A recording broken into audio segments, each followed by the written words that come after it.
Wow. Thank you once again. You guys, for those of you who don't know, this is Kobus. He's from South Africa, and he's in our studios. We're actually in the middle of launching the Kobus method, and I've convinced him to teach us all a little lesson.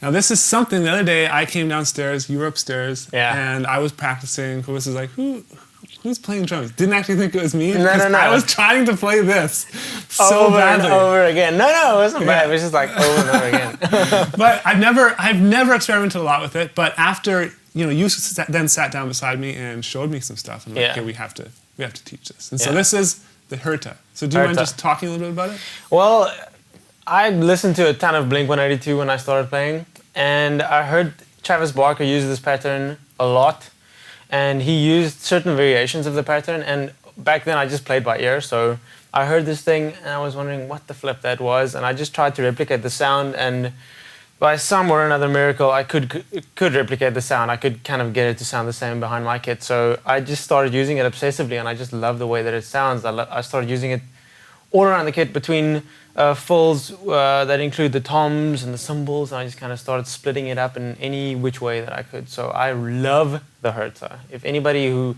watches my covers will know that I use them a ton. Yeah. Yeah. Yeah, and so like before we actually came in here, we were looking up the official definition, and one simple definition we found was 2 fast notes followed by 2 slower notes. Exactly. 2 fast notes, 2 slow notes. That's like, you can apply it with regards to 2 16th notes followed by 2 8th notes, or 2 32nd notes followed by 2 16th notes, or whatever you want. But in essence, 2 fast notes, 2 slow notes. And you don't even like to worry about the note values. This is what's awesome about taking lessons from Kobus. I have sheet music prepared, and he's like, I just want to do how it sounds. Yeah. Let's just do how it sounds. So I think that's a great idea.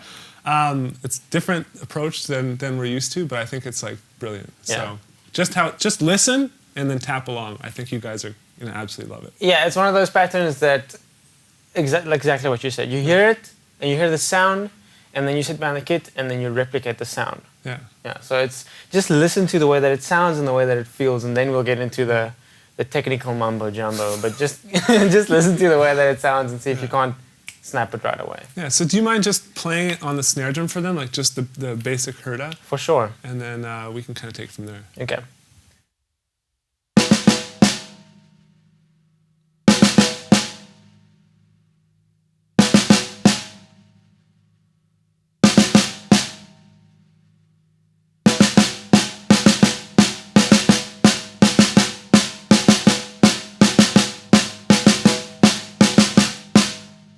That's the pattern. Yeah, and that's perfect. So depending on the note values you use, that's what determines how you fit it into a bar or fit it into 2 bars. And normally when you're playing it, it's played as 32nd notes and 16th notes. I think so. So it goes 2 I'm 32nd. not sure. It goes 2 32nd notes, 2 16th notes. Yeah. But like, what is deceptive about this is, and the only way that the best way that I could understand was actually to go to the theory. What is deceptive about this pattern is that it's got a triplet feel. Mm-hmm. So if it's 2 16th notes followed by 2 8th notes, then we all know 2 16th notes can be represented by 1 8th note lengthwise. So essentially that is then 3 8th notes in length. So it feels like, well, if I play it, you'll hear, you can count 1 2 3 1 2 3 1 2 3 1 2 3. Yeah. So it's got that triplet feel, which makes it deceptive, especially if you use it in kind of the 4/4.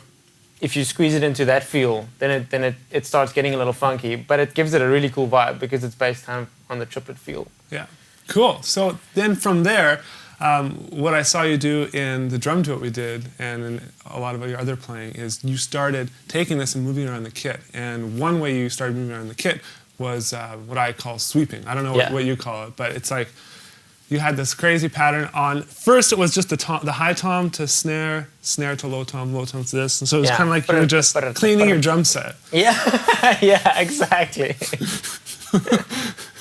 But it sounds rad, and that's the cool thing about this pattern, that if you get comfortable with the way that it feels, so I'd say step 1 is just play it on the snare for extended periods of time. Just get comfortable with the feel, get the muscle memory down, and then start splitting it up on the kit. That's what's rad about this.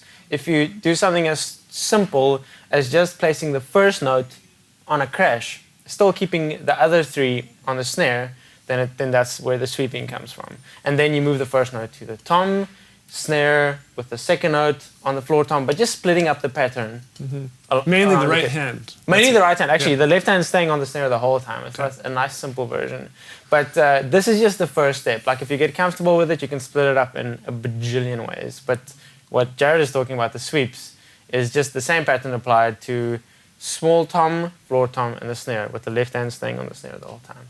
Do you mind just showing them that really slowly? For sure. I'll start fast. Yeah, do it. And then maybe you can slow And it then down. I'll just slow it right down so you can see exactly what I'm doing.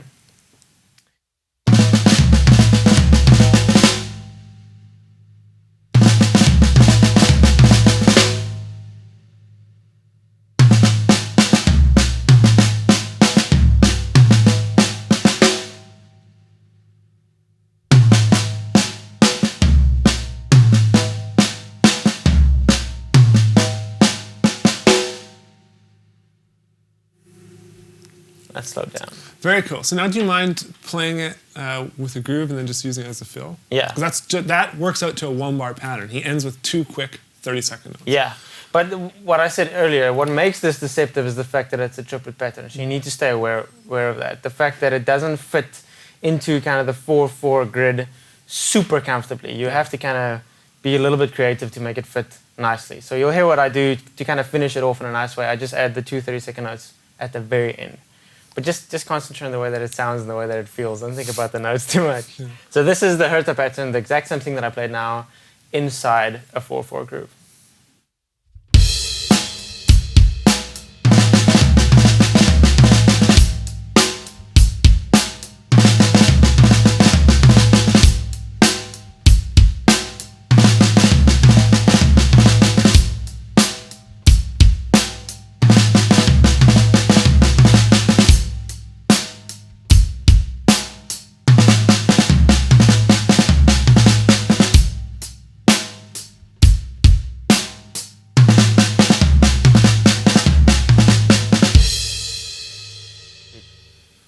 Cool, man. Well, thank you so much for showing these guys what's up with that. Like you say, that's what's up. That's what's up.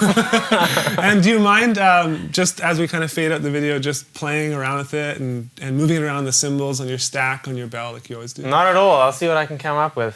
Cool. Here we go. Thanks for watching, guys. Sweet.